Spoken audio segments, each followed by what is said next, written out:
புண்ணியம் என்றால் என்ன சுவாமி?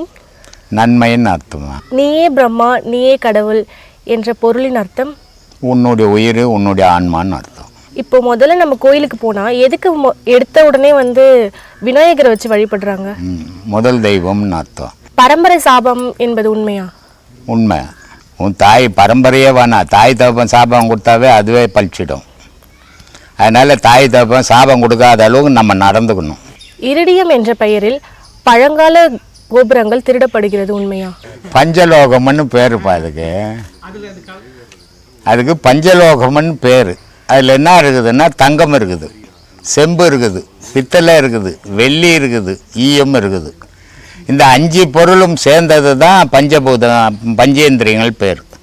அதனால் அந்த ஒவ்வொரு கோவில் கோபுரத்துலேயும் ஒவ்வொரு கோவிலினுடைய சிலைகள்லேயும் அந்த கோவிலினுடைய வசதிக்கு ஏற்ற மாதிரி சில பேர் தங்கத்திலே செய்திருப்பாங்க சிலையை, சில பேர் இந்த 5 பஞ்சபூதத்தில் செய்திருப்பாங்க. இது 5 சேர்ந்தது. இதை எதுக்கு திருடி போகிறோன்னா அதை எடுத்துன்னு போய் உருக்கி ஒடிச்சான்னாக்கா தங்கம் தனியாக வரும், பித்தளை தனியாக போகும், செம்பு தனியாக போகும். அதை எடுத்து விற்று பொழைப்பு தூண்டுறவனுங்க. கோவிலில் திருடுறவன் குடும்பம் வழங்குமா? ஒருபோதும் வழங்காது. ஏன்னா கடவுள் இருக்குதா இல்லையா அது அப்பாற்பட்ட பிரச்சனை. ஆனால் மனிதனுடைய சாபங்கள் அவனுக்கு பழிச்சிடும்.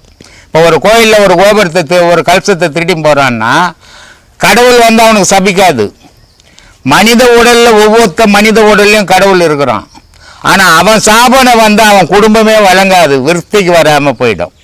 அதனால் அது பெரிய தவறு. அது நீ உழைச்சி நீ சாப்பிட்டீங்கன்னா உனக்கு புண்ணிய வழி தெரியும், இன்னொருத்தனுடைய உழைப்பை நீ சாப்பிட்டீங்கன்னா பாவ வழி தெரியும். அதனால் இதை தேர்ந்தெடுத்துக்கிறது அவங்களுடைய வேலை. சொல்லுமா. கடவுள் நாமத்தை சொன்னால் துன்பங்கள் நெருங்காது என்பது உண்மையா? எல்லாரும் கோயிலில் இருக்கிற ஐயருங்கெல்லாம் கடவுள் நாமத்தை தான் சொல்லிங்கிறான். எத்தனையோ ஐயர் குழந்தை இல்லாதுக்கிறான், எத்தனையோ கல்யாணம் ஆகாமல் இருக்கிறான். யாருடைய துன்பமும் நீங்காது. கடவுள் நாமம் சொல்கிறதுனால கடவுள் தனியாக வரமாட்டார், கடவுள் உனக்குள்ளவே இருக்கிறார். அவர் உனக்கு தேவையானது அந்த கடவுளை பற்றியே நீ நினைக்கும் போது உனக்கு தேவையானதை உனக்குள்ளவே இருக்கிற கடவுள் செய்து கொடுப்பார். அதனால் நன்மைகள் நடக்கும். ஆன்மாவில் எழுகின்ற ஆசைகளை நிறைவேற்றுவதுதான் ஆத்ம சாந்தியா? ஆன்மாவில் ஆசையே எழுறது கிடையாதுமா. ஆசைன்றது மனத்தில் எழுறது தான். ஆன்மாவுக்கு இந்த மாதிரி அல்ப ஆசைகள்லாம் எழுறது கிடையாது. ஆன்மாவினுடைய வேலைன்னா மனம் செய்த பாவத்தை அது அழிச்சிட்டு இறைவனோடு சேரணும். அதனால் அதுக்கு தேவையற்ற ஆசைகள்லாம் உருவாகிறதில்லை ஆன்மாவுக்கு. மனிதனுடைய மனத்துக்கு தான் ஆசைகள் உருவாகும். அந்த ஆசையால் தான் அவன் இன்பம் அடையிறதும் துன்பம் அடையிறதும் மனிதனுடைய செயல். சொல்லு. மருத்துவத்தால் குணமடையாத நோய் ஜபத்தினால் குணமாகுமா? ஒன்றும் ஆகாது. ஏதோ ஒரு மருந்தால் தான் ஒரு குணமடைய முடியுமே தவிர நோய் ஜபத்தால் குணமடைகிறதா இருந்ததுன்னா கோயிலுங்கள் எல்லாம் பெட்டு போட்டுடலாம், எல்லா கோயிலையும் ஆஸ்பத்திரி ஆக்கிடலாம். எல்லாரும் ஜபம் பண்ணுங்க, நோயாளி ஹாஸ்பிட்டலில் தேவையில்லையே நமக்கு. இதெல்லாம் ஏமாத்துற வேலை, இதெல்லாம் நம்ம செய்யறதில்லை. ஒரு உடம்பு சரியில்லைன்னா உடல் சம்பந்தப்பட்டதை வைத்தியனை தான் பார்க்கணும். அது நாட்டு வைத்தியமாக இருக்கலாம், ஆயுர்வேதமாக இருக்கலாம், இல்லை இங்கிலீஷ் மெடிசனாக இருக்கலாம், எது ஒன்றாலும் இருக்கலாம். ஆனால் எதுவும் ஒரு வைத்தியத்தில் தான் குணப்படுத்திக்க முடியுமே தவிர ஜபத்தால் குணப்படுத்துறதா இருந்தால் ஒருத்தம் கூட ஆஸ்பத்திரிக்கு போவேணாம், வீட்லேயே ஜபம் படித்து சரி பண்ணிக்கலாம். டாக்டர் MBBS படிக்க வேண்டியது அவசியமே இல்லை. இதெல்லாம் ஏமாத்துற வேலை, அதெல்லாம் நிஜம் கிடையாது. சுவாமி, பாவ காரியங்கள் செய்துவிட்டு பரிகாரம் செய்துவிட்டால் பிரச்சனை தீருமா சுவாமி? பாவத்தை எங்கே செய்த நீ? உலகத்தில் தானே செய்த.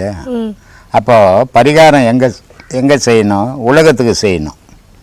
ஆனால் பாவ காரியங்களை உலகத்தில் செய்துட்டு பரிகாரம் கோயிலில் போய் பண்ணால் தீரவே உன் பாவம் உங்கள்கிட்ட தான் நிற்கும். அதனால் எந்த உலகத்தில் நீ பாவத்தை பண்ணியோ அந்த உலகத்திலேயே நீ நல்லது செய்யும்போது புண்ணியம் சேர்ந்துடும், பாவம் கழிஞ்சிடும். ஆனால் அதை விட்டுவிட்டு நான் கோயிலில் போய் பரிகாரம் பண்ணால் தீர்ந்துடும்னா ஒருபோதும் தீராது, உன் பாவம் உங்கள்கிட்ட தான் இருக்கும். இறந்தவர்கள் ஆவியோடு பேசுவது எப்படி சுவாமி சாத்தியம்? இறந்தவங்களே இல்லையே, அப்புறம் ஆவிக்கிட்ட எங்கே பேசுறது? ஆவி எங்கே இருக்கும்? இறந்தாக்கா மறுபடியும் பிறப்பு எடுத்துடுறாங்க, அப்புறம் ஆவி எங்கேருந்து வரப்போகுது? எங்கேருந்து இறந்தவங்க கிட்ட பேசுறது? இதெல்லாம் ஒரு மெஸ்மரிஸ்ட், நிஜம் கிடையாது. இல்லை, அவங்களுக்கு படையல் படைக்கிறது உன் மன நிறைவுக்காக படைக்கிறம்மா. நீ படையல் போடலைன்னா இப்போ உங்கள் அம்மா இருக்கிறாங்க, இறந்துட்டாங்க, உங்கள் அம்மாவுக்கு நீ படையல் போடும்போது தான் உங்கள் அம்மா நினைப்பு வரும். மற்ற நேரத்தில் உங்கள் அம்மா நினைப்பு வராது. வேலை அது இது குடும்பம் அந்த மாதிரி நினைப்பு தான் வரும். அதனால் இந்த படையிலெல்லாம் கண்டிப்பாக போடணும். போடுறதால தான் வருஷத்துக்கு ஒரு வாட்டியாவது தாய் தகப்பனை மனுஷன் நினைக்கிறான். இல்லைன்னா அது கூட நினைக்க மாட்டான். அதனால் இதெல்லாம் அவசியம்தான். இதனால் இறந்தவங்களுக்கு போகாது. உன்னுடைய சந்ததிக்கு இவங்க தான் பெரியவங்க, இவங்க தான் அம்மா, இவங்க தான் அப்பா, இவங்க தான் தாத்தான்னு காட்டுறதுக்கு இது அவசியம். ஒருத்தவங்களுக்கு பேய் பிடிக்குது பேய் பிடிக்குதுன்னு சொல்றாங்களா சுவாமி? உண்மையிலேயே ஒருத்தவங்களுக்கு பேய் பிடிக்குமா? பேய் எல்லாம் யாரையும் பிடிக்காதும்மா. இவங்க மனம்தான் பேயா மாறிடும். மனுஷனுடைய மனம் பயத்தால் பேயா மாறி போய் ஆடுறது, நினைவு இழந்து போகிறது. பேயின்னு ஒன்று தனியாக வந்து பிடிச்சிக்காது. நான் கூட பார்க்குறேன், ஏதாவது ஒரு பேய் பிடிச்சிக்கிச்சுன்னா கொஞ்சம் நல்ல வசதியாக எடுத்துன்னு வர சொல்லலாத்தேன்னு பார்க்குறேன். என்ன ஒரு பேயும் பிடிக்க மாட்டேங்குது. அதனால் பேயின்றது மனசுக்குள்ளே தான் ஆகுது, வெளியே பேயே கிடையாது. மனுஷனுக்கு மனசு தான் பேய். அதனால தான் சொன்னான், காசிக்கு போனாலும் அகப்பே கருமம் தீராது அகப்பேனா. காசிக்கு போனால் கூட மனசுக்குள்ளே இருக்கிற பேய் போகலன்னா உன் கர்மம் போகாதுறான்னா. அதனால் முதல்ல மனசில் இருக்கிற பேயை வெளியே ஓட்டு, அப்போ தான் உன் கர்மெல்லாம் போவோம்னா. அதனால் பேயின்றது மனம்தான். மனுஷனுக்கு மனசால் தான் பேய் வர்றது. தனியாக பேய் ஒன்று வராது. அதையே அவங்கள மட்டும்தான் பிடிச்சிக்க, மற்றவங்களெலாம் பிடிச்சிக்காதா? சொல்லுமா. அந்த சர்வண்டிங்கில் இருக்கிற எல்லாரையும் பிடிச்சிக்கணுமாப்பா வந்த பேயை? அது என்ன குறிப்பாக ஒரே ஒரு ஆளை மட்டும் பிடிச்சிக்கோ? அது ஒன்று மனத்தால் இருக்குது, இன்னொன்று உடலால் இருக்குது பிரச்சனை. அதனால் நம்ம வீட்டாண்ட 2 பேர் இருந்தாங்க, கல்யாணம் ஆகாத பொம்பளை பசங்க. அவங்க பேய் ஆடி இருந்தாங்க. என்னத்துக்கு அவங்க பேய் ஆடுறாங்கன்னா, அவங்களுக்கு கல்யாணம் ஆகலை, அதனால் பேய் ஆடின்னு இருந்தாங்க அவங்க. அதுக்கப்புறம் கழிப்படுற அதே ஒன்று கல்யாணம் பண்ண பிறகு பேய் போயிடுச்சு. அப்போ பேய் தான் மனசில் தான் இருக்குது, வெளியே இல்லை. கடவுளை கும்பிட்டால் கஷ்டங்கள் தீரும் என்பது நம்பிக்கை. ஆனால் பெயரை மாற்றி அமைத்தால் கஷ்டங்கள் தீருமா சுவாமி? ஒரு போதும் தீராது. உன் விதிப்படி தான். உன் விதியை மாற்றி அமைக்க முடியுமா யாராலையாவது? உன் பேரை மாற்றி அமைச்சிடலாம், நான் கூட உன் பேரை மாற்றிடலாம். ஆனால் உன் விதியை என்னால் மாற்ற முடியுமா? உன் விதிப்படி தான் உன் வாழ்க்கை. இது பேர் மாற்றாதாலே ஒரு பயனும் கிடையாது. செய்வினை என்பது உண்மையா சுவாமி? அது மூலம் மனுஷங்களுக்கு தீமை செய்யலாம். வார்த்தை தான் அது. அவன் வார்த்தையே இப்போ சினிமாவில் பார்த்துருப்பீங்க, மந்திரம் சொல்லுவாங்க. அந்த மந்திரம் ஒரு முறை சொல்லுவாங்க, அதனால் அது பலிக்காது. அவன் மந்திரவாதி ஆக முடியாது. ஆனால் மந்திரவாதின்றவன் இளமையிலேருந்தே அது கூடவே மந்திரத்து கூடவே உறவாடி அவன் மனசை எந்திரமய மிஷின் மாதிரி ஆக்கிட்டான் மந்திரத்தில். அவன் செய்தான்னா பலிக்கும். அதுக்கும் உன் நேரம் கெட்ட நேரமாக இருந்தால் தான் பலிக்கும், நல்ல நேரமாக இருந்தால் பலிக்காது. அப்படி எல்லாம் பலிக்கிறதா இருந்தால் மந்திரம் பண்ணி அரசியல்வாதியெல்லாம் ஒரு அரசியல்வாதி இன்னொரு அரசியல்வாதியை கொண்டு போடுவான். அதெல்லாம் நடக்காத காரியம். அந்த மாதிரி கற்பனைக்கெல்லாம் போயிடாதீங்க. நான் இருக்கிறேன், கடவுள் இருக்குது, எந்த மந்திரமும் என்னை ஒன்றும் பண்ண முடியாது. தைரியமாக வாழறதுக்கு தெரிஞ்சுங்க. பயத்தில் வாழ்ந்தீங்களா எல்லாம் உங்களை அட்டாக் பண்ணும். தைரியமாக வாழ்ந்தீங்களா எதுவுமே உங்ககிட்ட வராது. உங்களுக்கு தேவையான நம்பிக்கை உங்கள் மேலே, உங்களுக்கு தேவையான நம்பிக்கை கடவுள் மேலே. அது 2 தவிர வேறு எதுவும் உலகத்தில் பொய்ன்றதை முடிவு பண்ணின்னு வாழ்ந்தீங்கன்னா நல்லா இருப்பீங்க. வணக்கம்மா. நமஸ்காரம் அப்படிங்கிறது என்ன? அது ஏன் பண்ணணும், எப்படி பண்ணணும் சுவாமிஜி? ஒரு மனுஷனை அறிமுகப்படுத்திக்கணும். இப்போ ரோட்டில் 100 பேர் போகிறாங்க, 100 பேர்கிட்ட போய் நமஸ்காரம் நமஸ்காரம் சொல்ல மாட்டேங்க. யாராவது அதில் ஒரு தெரிஞ்ச முகம் தான் அவங்களுக்கு தான் நமஸ்காரம் பண்ணிங்க. அப்போ அவங்களுக்கு அறிமுகப்படுத்திக்கிறது தான் நமஸ்காரம். சரிங்க சாமி. நம்ம தமிழகத்தை பொறுத்தவரை எல்லாருக்குமே இறை நம்பிக்கை இருக்குது. கோயிலுக்கு போகிறாங்க, வழிபடுறாங்க. அவனின்றி அசையாது அணுவும்னு சொல்கிறாங்க. கடவுள் தூணிலும் இருப்பார் துரும்பிலும் இருப்பார் சொல்கிறாங்க. அப்புறம் எதுக்கு வீட்டுக்கு பூட்டு போடுறாங்க, உண்டியலுக்கு பூட்டு போடுறாங்க, கோயிலுக்கு கேட்டு போடுறாங்க? அந்த இடத்துல இறை நம்பிக்கை இல்லாமல் எல்லாருமே பகுத்தறிவாக தானே சிந்திக்கிறாங்க. இறை நம்பிக்கை இல்லாமல் இல்லை, முட்டாள்தனமாக பூட்டு போடாத போகக்கூடாது. அது முட்டாள்தனம், பூட்டு போடாத போனோம். அறிவுபூர்வமாக செய்கிறாங்கன்னு அர்த்தம் அது. இப்போது ஒருத்தர் சாப்பிட்றதுக்கு ஊரில் எல்லாரும் கோடீஸ்வரம் கிடையாது. ஒருத்தன் பிச்சைக்காரங்கிறான், அவனுக்கும் கடவுள் நம்பிக்கை இருக்குது. ஒரு கோடீஸ்வரங்கிறான், அவனுக்கும் கடவுள் நம்பிக்கை இருக்குது. நீ கோடீஸ்வரி, நான் பிச்சைக்காரன், எனக்கு இல்லை, உங்கள்கிட்ட ஏராளமாக இருக்குது, நீ பூட்டு போடாத போனால் நான் என்ன பண்ணுவேன்? திருடுவேன். அந்த திருடு நடக்கூடாதுன்னா நீ பாதுகாப்பாக பண்ணிட்டு போகணும். அதே மாதிரி கோவில்னா பூட்டிட்டு போகணும். பூட்டலைன்னா திருடம் போந்து திருடன் என்ன பண்ணுறான்? சாமிக்கிட்ட சாமி நான் இன்னைக்கு திருட போகிறேன், எனக்கு எந்த இடையூறும் இல்லாமல் நல்லா திருடின்னு வரணுன்றான். நீ என்ன பண்ணுற போய், சாமி நான் வியாபாரம் பண்ண போகிறேன், எந்த இடையூறுல எனக்கு நல்லா வியாபாரம் பண்ணுறேன். இப்போது திருடனுக்கும் கடவுள் இருக்கிறான், உனக்கும் கடவுள் இருக்கிறான். ஆனால் நீ கேட்குற விதம் வேறு, அவன் கேட்குற விதம் வேறு. அவன் நிலைக்கு ஏற்ற மாதிரி அவன் கேட்குறான், உன் நிலைக்கு ஏற்ற மாதிரி நீ கேட்குற. அப்போது பாதுகாப்புன்றது அவசியம். இப்போ இதெல்லாம் இறை நம்பிக்கை இருக்குது அப்படின்னு போட்டு காட்டு உள்ள போவியா? இறை நம்பிக்கை இருக்குதா? புலி கரடிலாம் இருக்கிற இடத்துல இறை நம்பிக்கை எனக்கு இருக்குதுங்க, புலி கரடிலாம் என்ன ஒன்றும் பண்ணாது போவியா? ஏன் போக மாட்டேன்? இறை நம்பிக்கை தான் இருக்குது. இது மூடத்தனம். அதனால்தான் ராமகிருஷ்ண பரமஹம்சர் ரொம்ப அழகான ஒரு கதை சொல்கிறார். ஒரு குரு இருக்கிறாரு, குரு கிட்ட 10 சீடருங்க இருக்கிறாங்க. அந்த 10 சீடரும் இது மாதிரி கிளாஸ் முடிஞ்ச உடனே போய் குருவுக்கு ஒருத்தர் துணி துவைக்கணும், சாப்பாடு செய்யறதுக்கு சுள்ளி பொறிக்கணும் வரணும், இது மாதிரி ஒவ்வொருத்தரும் ஒவ்வொரு வேலை செய்யணும். அப்போது இந்த 10 சீடரும் காட்டில் போய் சுள்ளி பொறிக்கலான்னு போகிறாங்க. பொறிக்கிக்கினே இருக்கிறாங்க. ஒரு யானை அவர் குரு சொல்கிறாரு, கடவுள் உன்னுள்ளேயும் இருக்கிறார் என்னுள்ளேயும் இருக்கிறார் அப்படின்னு குரு சொன்னார். அதனால் இந்த சீடை என்ன பண்ணால் கடவுள் எல்லாத்துலேயும் இருக்குது அப்படின்ட்டு போயிட்டான். ஒரு யானை மதம் பிடிச்சி ஓடியாருது. அப்போ அந்த யானை பாகம் சொல்கிறான், யானை மதம் பிடிச்சி ஓடியாருது, எல்லாரும் ஒதுங்கி போயிடுங்க அப்படின்ட்டு அவன் சொல்லிக்கினே ஓடியாடுறான். இவன் என்ன நினச்சிக்கினா, குரு சொன்னார் உனக்குள்ள உங்கது கடவுள் அதுக்குள்ளும் இருக்குது அப்படின்னு சொன்னார், நின்றுக்கினே இருந்தான். யானை வந்த யானை என்ன பண்ணி தூக்கி அவனை விசிறி அடிச்சுது. அவன் போய் விழுந்து மூர்ச்சி ஆகிட்டான். இப்போ 10 சீடரும் தூக்கின்னு அவனை குருக்கிட்ட எடுத்துனாங்க, சாமி இது மாதிரி யானை தூக்கி போட்டுச்சு, மூச்சு அடைஞ்சிட்டான் அப்படின்ட்டு.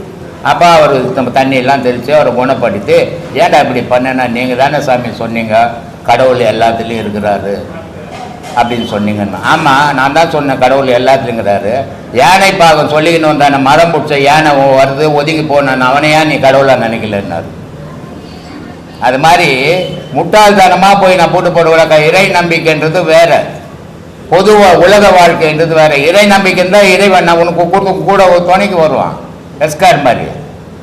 அதனால இறைவன் உனக்குள்ளகிறான், நீ தான் பாதுகாப்பாக இருக்கணும். அதனால இதெல்லாம் அவசியம். இல்லைன்னா ஒரு நாட்டில் கோர்ட்டு தேவையில்லை, எந்த நாட்டில், இந்திய நாட்டில் இல்லை, உலக நாட்டிலே கோர்ட்டு தேவையில்லை, போலீஸ் தேவையில்லை, மிலிட்ரி தேவையில்லை, எதுவுமே தேவையில்லையா? எல்லாருக்கும் இறை நம்பிக்கைது, உலகம் ஃபுல்லாக இறை நம்பிக்கைது. இறை நம்பிக்கைன்றது உனக்குள்ளே இருக்கிறது, ஊருன்றது வேற, எல்லாருக்கும் ஒரு மாதிரி இருக்கும்.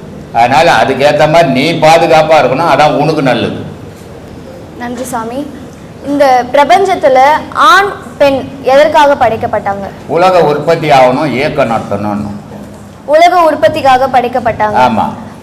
சித்தர்கள் வந்து ஒரு பிறந்து மனிதர்களாக பிறக்கிறாங்க, அவங்க இறைவனுக்கு சமம்னு நீங்க சொல்லியிருந்தீங்க. பிறந்து வளர்றாங்க, அவங்களால இனப்பெருக்கம் பண்ண முடியாம அவங்க சித்தர்களா ஆகிட்டாங்கன்னா அதனால நாட்டுக்கு என்ன நன்மை இருக்கு? நாட்டு நன்மையை பற்றி அவங்க கவலைப்படுறதோ இல்லை, அவங்க நன்மையை பற்றி தான் அவங்க கவலைப்பட்டாங்க.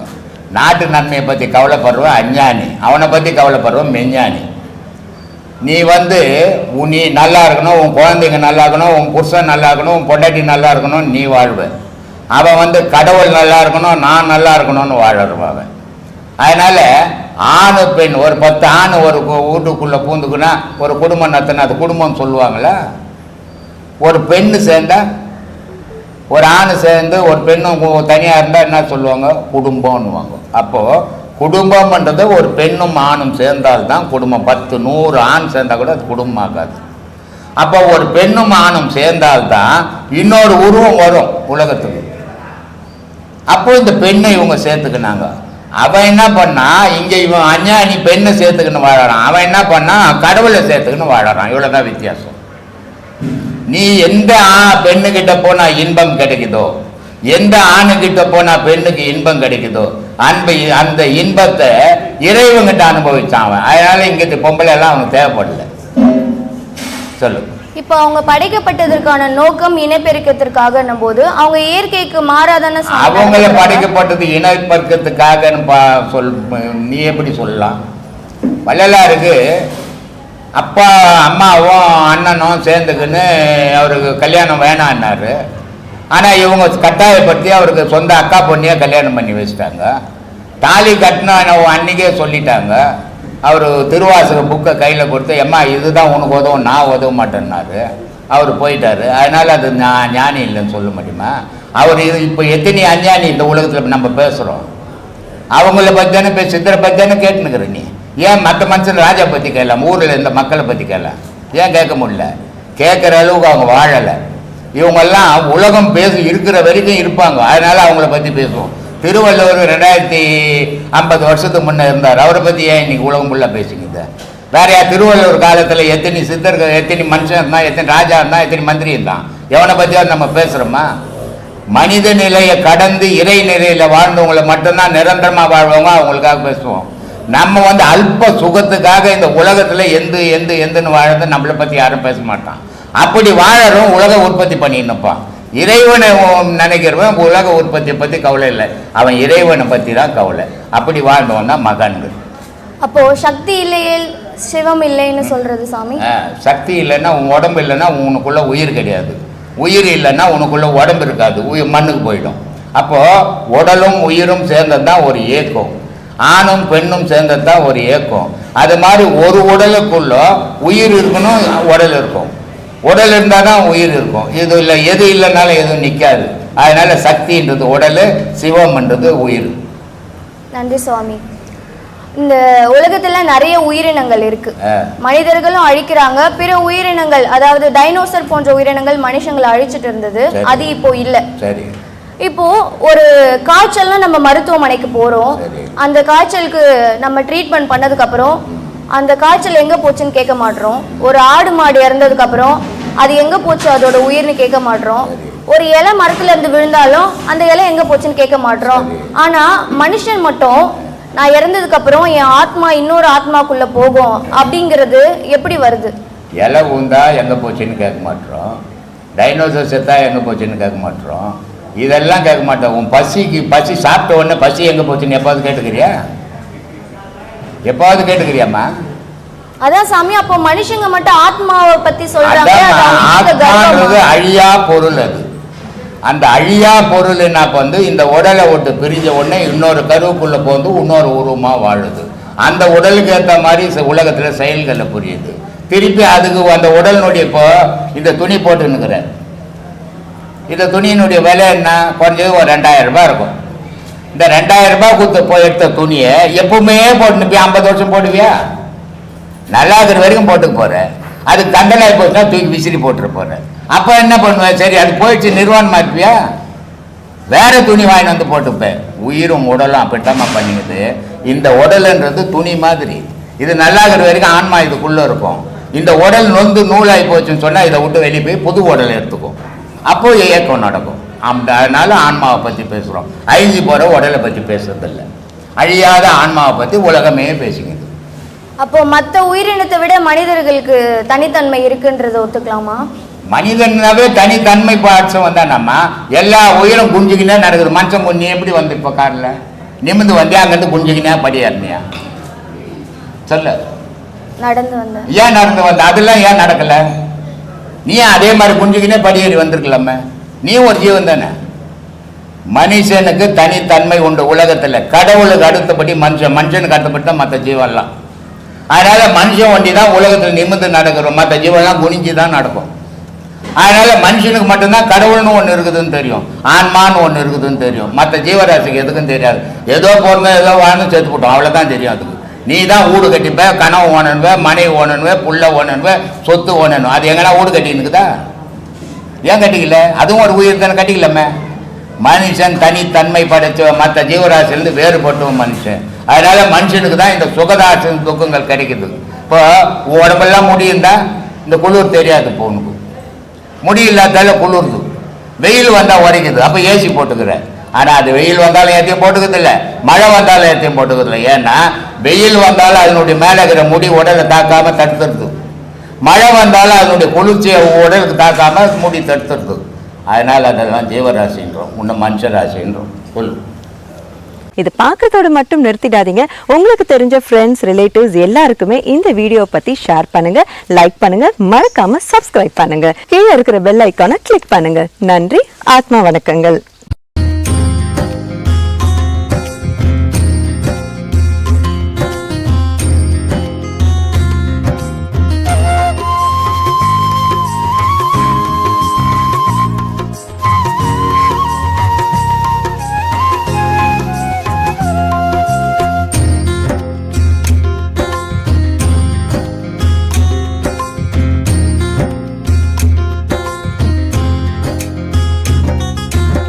ஆலயமாம் ஆலயம் அது அன்பான சண்முகநாதன் ஆலயம். ஆலயமாம் ஆலயம் அது அன்பான சண்முகநாதன் ஆலயம். சத்குருவின் ஆலயம் மனமயக்கம் போக்கும் ஆலயம். சத்குருவின் ஆலயம் மனமயக்கம் போக்கும் ஆலயம். ஆலயமாம் ஆலயம் அது அன்பான சண்முகநாதன் ஆலயம். ஆலயமாம் ஆலயம் அது அன்பான சண்முகநாதன் ஆலயம்.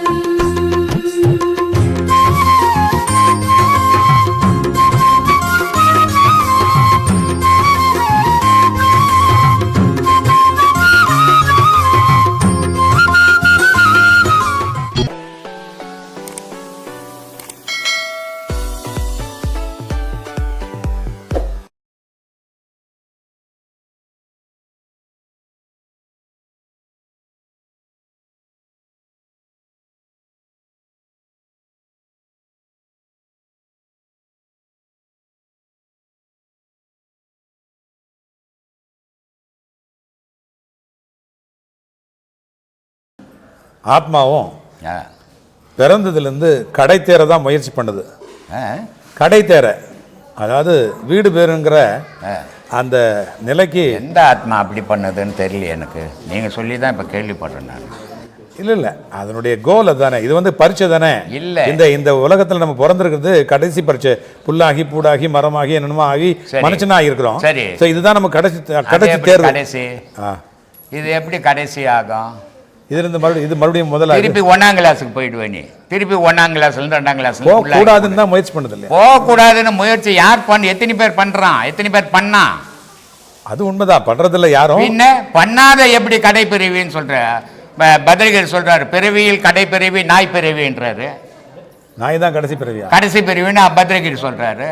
ஸோ நாய் பட்டினத்தாரும் சொல்றாரு, நாயா பிறந்து அதுக்கப்புறம் நேரம் அதான் கடைசி பிறவின்றாரு. கடைசி பிறவி நாய் பிறவி. அதோட முடிச்சுக்கின்னு அது மனிதனோட உறவாடுது. அதோட முடிச்சுன்னு திருப்பி புல்லாக்கி பூண்டாக்கின்னு போயிடுன்றா அப்படி. ஆனால் கடவுள் அடைஞ்சா அது போகாதுரா அப்படின்றாரு. கடவுள் அடைஞ்சா மனுஷனா இதா நாயா போகாதா? நான் எதுவுமே ஆகாத. பிறவியே கிடையாது. பிறவி இருந்தால் தானே நீ எதுவாவது ஒன்று ஆகணும். இப்போ இப்போ நான் செத்துட்டேன், எனக்கு கடவுளை பற்றி தெரியாது. நான் கடவுளை கட்டி போகணுன்னு ஆசைப்படவும் இல்லை. உலகத்தில் நான் சொத்து சுகத்தோடு வாழணும்னு ஆசை எனக்கு. நான் செத்து போயிட்டேன். நான் செத்த உடனே என் உடல் போச்சு. அப்போ என்னுடைய ஆன்மா ஏதாவது ஒரு உடல் இல்லாத அதுக்கு ஏகம் கிடையாது. அப்போ என்ன பண்ணுறேன், எதிர ஒரு நாய் காத்துங்குது. அந்த நாயினுடைய கர்ப்பத்தில் போய் போடுறேன், குட்டியாக வந்து வெளியே விடுறேன். அது அந்த ஆத்மாவே முடியும். கண்ணு எதிர வாழற இத்தனை ஜீவராசியும் உயிர் தான். அது ஒரு ஜீவன் தான். ஆனால் நம்மளும் ஒரு ஜீவன் தான். ஏன் நமக்கு மட்டும் மனசுன்னு வச்சான் அப்படின்னு பார்த்தா, நமக்கு மட்டும்தான் இந்த ஊருப்பட்ட ஆசை. எல்லா ஜீவனுக்கும் அந்த நேரம் ஒரு பிடி சோறு கிடைச்சா போதும்னுவோம். நம்ம அடுத்த வருஷத்துக்கு சோறு வேணும்னு எடுத்து வச்சுப்போம். எல்லா ஜீவனும் எங்கன்னா மழையோ காத்தோ எங்கேயோ ஒண்டிக்க ஒரு இடம் கிடைச்சா போதும், நமக்கு பெரிய பங்களா வேணும்னு நினைப்போம். இந்த மனசுங்கிறதால தான் மனுஷன்னு பேர் நமக்கு. எறும்பு கூட உணவு அது மழை காலத்தில் எடுத்து வச்சுக்கோங்க, மனுஷன் எடுத்து வச்சு. ஆனால் வேற எதுவும் எடுத்து வச்சுக்குமா? அது வேற 84 ஜீவராசியும் எடுத்து வைக்காது. 84 கோடி ஜீவராசிகளும் எடுத்து வைக்காது. சேமிப்புங்கிறது நல்ல விஷயம் தானே. சேமிப்பு யாருக்கு நல்ல விஷயம்? ஜீவனுக்கு நல்ல விஷயம், ஆன்மாவுக்கு நல்ல விஷயமா? இந்த மாதிரி பேசும்போது தான் இந்த சேமிப்பு நல்ல விஷயம். அடுத்த வாட்டிக்கு எடுத்து வச்சுங்க. நம்ம தான் ஜனங்க என்ன பண்ணிச்சு, அட கடவுளாது பணத்தை எடுத்து வைடா, அடுத்த வாரத்துக்கு அது சிறு சேமிப்பு துறைன்னு கவர்மெண்ட் எல்லாமே போட்டுங்க. கவர்மெண்ட் போடாது எதுவுமே கிடையாதுங்க. கவர்மெண்ட் எல்லாமே போடுது. சிறு சேமிப்பு தானே போடுது, பெருஞ்சேமிப்பு மோசம் பண்ணிட்டுலாம் போகுது. அதனால அது இல்லை. ஆன்மீகம்ன்றது அது இல்லை. சிறு சேமிப்பா பெருஞ்சேமிப்பா இல்லை. மனுஷன் நீ எதை நோக்கி பயணம் பண்ணுற, அதான் மனிதனுடைய வாழ்வு. மற்ற ஜீவராசிகளுக்கு அது தெரியாது. இந்த அற்புதம் தான் மனுஷங்கிட்ட இருக்கிற அதிசயம். இந்த அதிசயத்தை நோக்கி, ஆண்டவனை நோக்கி பயணம் பண்ணுறது மனித பிறவி. அது ஒன்றுக்கு தான் அது தெரியும், வேறு எந்த ஜீவராசிக்கும் தெரியாது. அதனால் இந்த அற்புதம் மனிதன்கிட்ட மட்டும்தாங்க. அதனால தான் இவனுக்கு 6 அறிவு ஒன்றும். அதுக்கெல்லாம் இன்னுமா யாரோ போய் பார்த்த மாதிரி எண்ணி வச்சிட்டான். இதுக்கு 1 அறிவு, அதுக்கு 7 அறிவு, அதுக்கு 4 அறிவு, அதுக்கு 8 அறிவுன்னுட்டு. அதெல்லாம் உண்மை. மனிதனுடைய நோக்கம் கடவுள் அடையுது. அதுக்கு தான் இந்த பிறவி கிடைச்சது. ஆனால் இவன் அதை விட்டு போட்டு உலக விஷயத்தில் ஆசையை வளர்த்துக்குன்னு இவனை அவனை ஆயிடுச்சிடலாமா, அவனை இவன் ஆயிடுச்சிடலாமா, அவன் இதை பண்ணிடலாமா, நம்ம அதை பண்ணிடலாமான்னு மனுஷன் வாழும். இந்த ஆசை என்ன பண்ணுது, நீ ஒருத்தனை கெடுக்கும்போது இன்னொருத்தன் கெடுத்துட்டு போயிடுறான். மனிதன் செல்வத்தை சேர்க்கறதோ பேரோட புகழ ஒன்றும் தப்பு கிடையாதுங்க, எல்லாம் சேர்த்துக்கலாம். ஆனால் கடவுளை விட்டுணும். கடவுள் என்னத்துக்கு அப்படியேப்பட்டவனுக்கு? கடவுள் தேவையே இல்லை. அவனுக்கு தான் ஆசைக்குது, செல்வங்குது, பேருக்குது, புகழுக்குது. அப்புறம் கடவுள் என்னத்துங்க? அது உதவாத பொருள். மனிதன் என்பவன் தெய்வமாகலான்னு சொல்லி அது மகானுக்கு சொன்னதுங்க. சராசரி மனுஷன், ஆசையில் இருக்கிற மனுஷனுக்கு சொல்லலை. நல்ல மனிதனும் கடவுள் ஆகலாம். அப்படி ஆனவங்க தான் ஒவ்வொரு மகான்களும். மனிதர்கள் தான் அவங்க மகான் ஏன்னு சொல்கிறோம். ஆனால் மனுஷனாக இருந்தவங்க மகானாக இருந்தாலும் அவங்க கடவுளாக ஆங்கினாங்க. எத்தனை மகான்கள் எவ்வளோ சித்தாடல் பண்ணா, நீங்கள் பண்ணுங்க பார்க்கலாம். ஏதாவது பண்ண முடியுமா? ஒரு புடி அரிசி வர சொல்லுங்க உங்கள் கையில். பண்ண முடியும். ஏன்னா நீங்கள் மனுஷன், அவங்க மகானுங்க பண்ண முடியும். அதனால் மனிதனும் தெய்வமாகலான்னு அவங்கள சொன்னா, நம்மள சொல்லலைங்க. நம்ம செத்து சுடுகாட்டுக்கு போக போகிறோம், நமக்கு எதுங்க கடவுள் விஷயம்? சொல்லு சார். இப்போ வந்து விவாகரத்து நிறைய வருது. ஆமாம் சாமி. அந்த விவாகரத்து இல்லாமல் இருக்கிறதுக்கு என்னதான் வழி உலகத்தில்? ஒரு வழியும் கிடையாது சாமி. இன்னும் அதிகமாக அவங்க வருது. ஏன் சாபம் தரீங்க? நான் தந்து ஆக போகுது உலகத்தில். நான் விஸ்வாமத்திரரே. நான் இல்லை பார்த்தாலும் சாமி, பார்த்தாலும் அப்படிதான் இருக்குது, பேசுறது அப்படிதான் இருக்குது, பார்க்கறது அப்படிதான் இருக்குது, பேசுறது அப்படிதான் இருக்குது சாமி.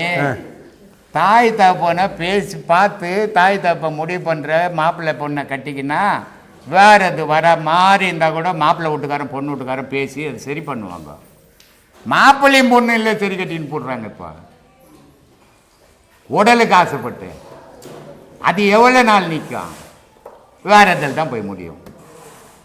கல்யாணம்னு பண்ணாக்கா கல்யாணம் பண்ண தானே போகணும் பொண்ணு வீட்டுக்கார புள்ள வீட்டுக்காரு. வியாபாரம் பண்ண போன விவாகரத்துக்கு போவாது, எங்கே போவோம்? அப்போ நீங்கள் சொல்கிறது பார்த்தா அரேஞ்ச் மேரேஜ்லாம் நல்லா இருக்கிறாங்க, லவ் மேரேஜ்லாம் நல்லா இல்லைன்னு மாதிரி சொல்கிறேன். அரேஞ்ச் மேரேஜில் கெடுவாங்க. 100 பேர் இருக்கிறான்னா ஒரு 2 பேர் 5 பேர் கெட்டு போயிடுவான். ஆனால் இந்த மாதிரி மேரேஜ் எல்லாம் 100க்கு 90 கெடும், 10 நல்லா இருக்கும். எப்பவுமேங்க ஒரு பிள்ளையா இருக்கட்டும், அது பொண்ணா இருக்கட்டுங்க, தாய் தகப்பனை மதிக்கலைன்னா அது பூமியில் பிறந்ததே வேஸ்ட்டுங்க. அது உலகத்தில் உன்னை உருவாக்கி விட்டதே உன் தாயும் உன் தகப்பன் தானே. கடவுள் அப்புறங்க எந்த பிள்ளையா இருந்தாலும் பொண்ணா இருந்தாலும் தாய் தகப்பனை கடவுளாக மதிக்குதோ அதுதாங்க இந்த பூமிக்கு தேவையானது, பூமியில் வாழ தகுதி உள்ளது. பெற்றவனை மதிக்கலைன்னா அது மற்றவனை எங்கெங்க மதிக்க போகுது? அது 4 நாளைக்கு எங்கள் லவர்ஸுங்க அவருன்னு சுற்றுவான், 5வது நாளைக்கு தனியாக புட்டுன்னு ஓடியாந்துடும். அப்புறம் வந்து அம்மா வீட்டு ஓரமாக நின்று நாழ்த்து நிற்கும். இது வாழ்வா? இது எங்கள் அப்பா அம்மா சரியில்லைன்னு தானே சொல்கிறாங்க. இப்போ எங்கள் அப்பா அம்மா சரியில்லை, அப்பா அம்மாவே சரியில்லை, நீ தூக்கு போட்டு செத்து போகணும். அப்படியேப்பட்ட அப்பா அம்மாவுக்கு போது நீ ஏன் உயிராக இருக்கணும்? எங்கள் அப்பா அம்மா சரியில்லாதப்போ நீ சரியாக இருப்பியா? நீட்டு சொர்க்கா விதை போட்டின்னா நீட்டு சொர்க்கா காய்க்கும், குண்டு சொர்க்கா விதை போட்டின்னா குண்டு சொர்க்கா காய்க்கும். அப்பா அம்மா சரியில்லைனா நீ எப்படி சரியா இருப்ப? இல்லை, நல்ல அப்பா அம்மாவாக இருந்தால் கூட அப்படி சொல்கிறாங்க. இந்த பிள்ளைங்க பெற்றவங்க நல்லாவே இருந்தா கூட நல்லவங்களா தான் இருப்பாங்க. பெற்றவங்கனாவே நல்லவங்கள தாங்க இருப்பாங்க. அப்படி இருந்தா ஏன் தெரியுமா? மற்றவங்களுக்கு ஒன்றா அப்பா அம்மா கெட்டவங்களா இருப்பாங்க, பெற்ற பிள்ளைங்களுக்கு எல்லா அப்பா அம்மாவும் நல்லவங்களா தான் இருப்பாங்க. ஏன்னா பெற்றவன் செய்தவன். கடவுள் எப்படி நம்ம நல்லா இருக்கணும்னு நினைக்கிறானோ, நம்ம நல்லா இல்லையோ, அது மாதிரி தாய் தகப்பன் பிள்ளைங்க நல்லா இருக்கணும்னு நினைப்பான். அவன் தான் தாய் தகப்பன். ஆனால் இந்த பிள்ளைங்களுடைய ஆடம்பரமோ இந்த பிள்ளைங்களுடைய அராஜகமோ தாய் தகப்பனுடைய மனசை உடைக்குதுங்க பாரு. அது வந்து கொடுமை. அது அப்புறம் விவாகரத்து ஆகுதுன்னா ஏன் ஆகாதுங்க? இந்த மாதிரி விவாகரத்து போகிறவங்களை என்ன பண்ணணும்? விவாகரத்தே கொடுக்கக்கூடாது, ஆளுக்கு 6 மாதம் தண்டனை கொடுக்கணுங்க. விவாகரத்து குறையும். இல்லை, அது அவங்க டைம் கொடுக்குறாங்க. ஒரு டைமே கொடுக்குற, பிரிக்கிறதுக்கு டைம் கொடுக்குறாங்க. கவுன்சிலிங் பிரிக்கிறதுக்கு, அது தண்டனை கொடுக்கறதுக்கு இல்லை, பிரிக்கிறதுக்கு. என்னம்மா நீ ஒத்து வாழுமா அவர் கூட, அவர் ஒத்து வாழ்ப்பா நீ அப்படின்னு கவுன்சிலிங். அது சேர்க்கறதுக்கு. ஆமாம், அந்த கவுன்சிலிங்லையும் சேரலைன்னா பிரிச்சிருவாங்க. டைவர்ஸ் எப்போ பிரிவன் தானே அதுதான் சொல்றது. அந்த மாதிரி பிரிவன் எப்போ நடக்கும்? இந்த மாதிரி டைவர்ஸ் பேப்பர் கொடுக்கக்கூடாது, உள்ள தள்ளுற பேப்பர் ஒன்று கொடுக்கணும். ஒரு 10 பேரை உள்ள தள்ளணும். ஐயோ கோர்ட்டுக்கு போனால் உள்ள தள்ளிடுறாங்க, டைவர்ஸை போனாங்க, நம்ம சேர்ந்தே வாழலாங்கன்னு வாழ்வாங்க.